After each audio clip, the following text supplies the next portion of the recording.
আমি আমার বক্তব্য শেষ করছি। খোদা হবে, বাংলাদেশ জিন্দাবাদ।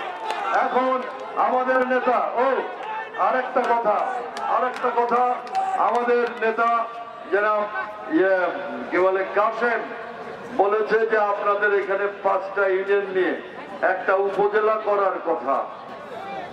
সুলতানপুর, বসন্তপুর, শহীদপুর এই মিলে করতে চাইছে। এইটা আপনারা বসেন, এই কয় ইউনিয়নের লোকজন সবাই চাইলে এখানে হবে আর একটা উপজেলা নাকি। এখন আমাদের নেতা আপনাদের জনাব কাসেম এই সভার সভাপতি, তিনি দুটো কথা বলবেন।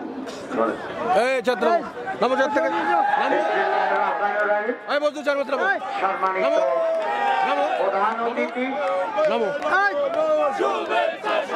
সাবেক সংসদ সদস্য জনাব আলিনওয়াজ মাহমুদ খৈয়ম ভাই এবং রাজবাড়ী সদর উপজেলা প্রত্যেকটা ইউনিয়নের সভাপতি, সেক্রেটারি, পৌর